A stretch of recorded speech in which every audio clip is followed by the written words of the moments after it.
बिस्मिल्लाहिर्रहमानिर्रहीम। हमने अपने चैप्टर नंबर 16 जिसका नाम था इलेक्ट्रोमैग्नेटिक वेव्स एंड इलेक्ट्रॉनिक्स, उसमें इलेक्ट्रोमैग्नेटिक वेव्स और उसका उनके यूजेस जो कम्युनिकेशन के हवाले से हमारे कोर्स में लिखे हुए उसको हमने डिस्कस कर लिया। अब हम मूव कर रहे हैं अपने चैप्टर नंबर 16 के दूसरे हिस्से की तरफ, जिसका नाम है इलेक्ट्रॉनिक्स, जैसे कि मैंने यहाँ पे बोर्ड पे लिखा हुआ है। और इसमें सबसे पहले हम जिस थ्योरी को डिस्कस करने वाले हैं उसे हम कहते हैं बैंड थ्योरी ऑफ सॉलिड। बहुत ही मशहूर जमाने की किस्म की थ्योरी है और इसको हम इस तरीके से भी डिस्कस करेंगे कि इस थ्योरी की जरूरत हमें क्यों पड़ी। देखिए जनाब, सबसे पहले मैं आपको थ्योरी की वजह बताता हूं कि बैंड थ्योरी ऑफ सॉलिड, हम लोग जिस थ्योरी को डिस्कस करने वाले हैं उसे हम कह रहे हैं बैंड, हमारे कोर्स में का नाम लिखा हुआ है बैंड थ्योरी ऑफ सॉलिड्स। ठीक है, इसको कुछ लोग एनर्जी बैंड थ्योरी भी कहते हैं, ये एनर्जी बैंड थ्योरी भी कहलाती है, तो दोनों नाम इसके हो सकते हैं। इसका ताल्लुक बेसिकली फिजिक्स की जिस ब्रांच से है उस ब्रांच को हम कहते हैं सॉलिड स्टेट फिजिक्स। ओके, तो solid state physics this is basically the branch of physics, और इस सॉलिड स्टेट फिजिक्स में हम सॉलिड्स के स्ट्रक्चर्स प्लस उसकी जो इलेक्ट्रिकल प्रॉपर्टीज हैं उसको हम डिस्कस करते हैं। तो ये इलेक्ट्रिकल प्रॉपर्टीज हम क्यों डिस्कस करना चाह रहे हैं? उनके स्ट्रक्चर की मदद से। इस सवाल का जवाब कुछ यहां से आता है कि आपको याद होगा चैप्टर नंबर 13 जब मैं आपको पढ़ा रहा था तो वहां पर हम लोगों ने एक क्लास पढ़ा था जिसे हमने कहा था रेजिस्टिविटी। याद होगा आपको अच्छे तरीके से। तो रेजिस्टिविटी को हमने कहा था स्पेसिफिक रेजिस्टेंस, कि रेजिस्टिविटी एक्चुअली एक खास रेजिस्टेंस होती है। जिस तरीके से रेजिस्टेंस, चैप्टर नंबर 13 की बात कर रहा हूं, ओके, तो वहां पर वो जो हमने जो कुछ पढ़ा था वो था हमारे पास अकॉर्डिंग टू बोहर्स थ्योरी, वो बोहर की थ्योरी के मुताबिक था। और बोहर की थ्योरी के मुताबिक जो रेजिस्टेंस है वो डायरेक्टली प्रोपोर्शनल है किसके?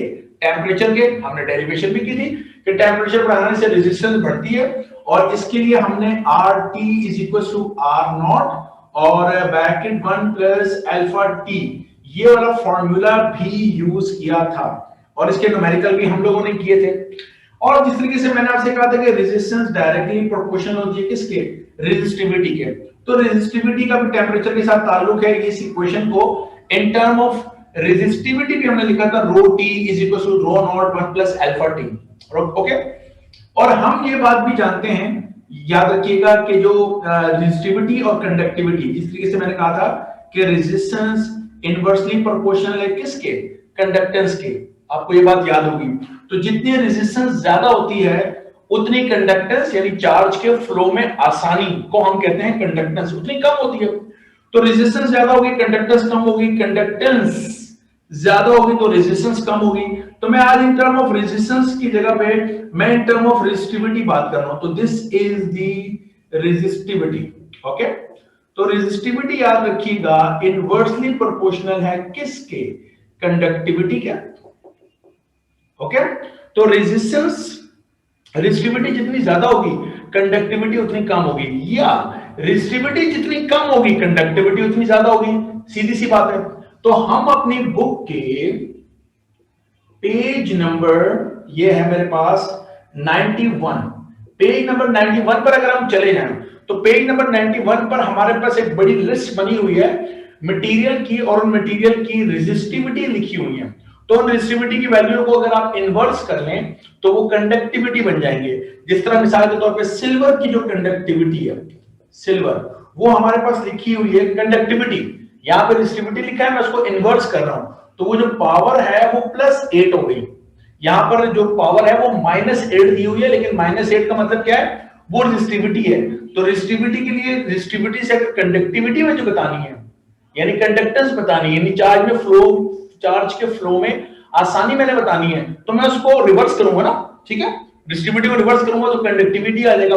तो मैंने पावर माइनस की जगह +8 लिख दी, यानी इतनी हाई कंडक्टिविटी है इसकी, सिल्वर की।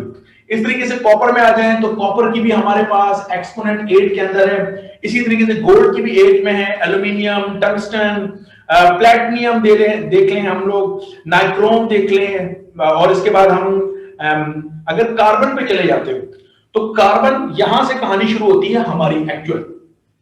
अगर मैं कार्बन की वैल्यू को लिखता हूं तो देखिए कार्बन की जो वैल्यू है वो मेरे पास है, रेजिस्टिविटी जो है वो मेरे पास है किसमें, -6 में, और तो कंडक्टिविटी किसमें होगी, +6 के अंदर होगी मेरे पास कार्बन की।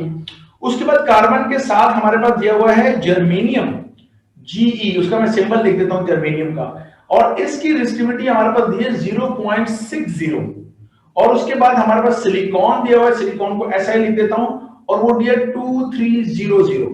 तो नाउ यू कैन सी कि जो रेजिस्टिविटी है वो -6 से अचानक से 0.6 और 2300, बहुत बड़ा डिफरेंस आ रहा है वैल्यू के अंदर।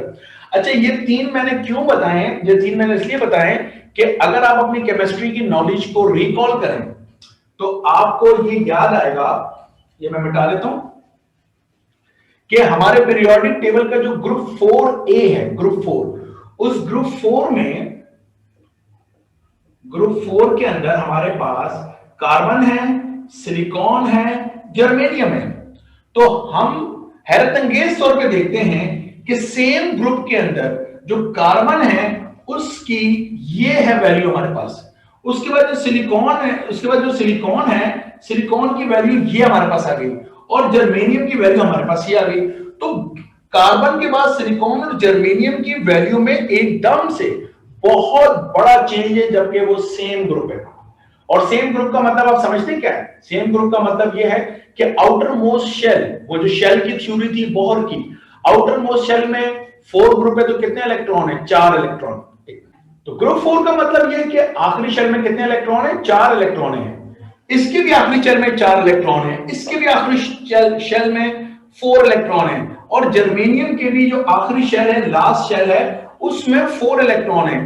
तो इन सब के आखिरी शेल में 4 इलेक्ट्रॉन है, सेम ग्रुप से ये बिलोंग करते हैं। इनका जो मॉलिक्यूलर स्ट्रक्चर है या एटॉमिक स्ट्रक्चर है या इनकी जो बॉन्डिंग की जो टाइप है वो भी ऑलमोस्ट सेम है। तो फिर इनकी इलेक्ट्रिकल प्रॉपर्टीज में एकदम से इतना बड़ा चेंज क्यों है? This is the biggest question, और इस सवाल के जवाब बोहर की थ्योरी हमें नहीं दे सकती। And that is why we have to switch from the Bohr atomic model to wave atomic model. हम वेव एटॉमिक मॉडल के ऊपर स्विच कर गए, और वो जो वेव एटॉमिक मॉडल है वो हम एक्सप्लेन करते हैं from the band theory of solid, या जिसको एनर्जी बैंड थ्योरी भी हम लोग कहते हैं। ओके, सो मेरा ख्याल इस सवाल का जवाब अब आपको मिल गया होगा कि why we are moving from the band theory, from the Bohr atomic model to the band theory of solid. ठीक है, ये क्लियर हो गई बात? यहां तक अगर क्लियर है तो थंब अप कर दें ताकि मैं आगे चलूं। जी ओके, ठीक है, इसका मतलब है यहां तक आपको क्लियर हो गया। तो अब हम बकायदा बैंड थ्योरी ऑफ सॉलिड को स्टार्ट कर लेते हैं और उसके बारे में बात कर लेते हैं जिस तरीके से हमारे कोर्स में दिया हुआ है।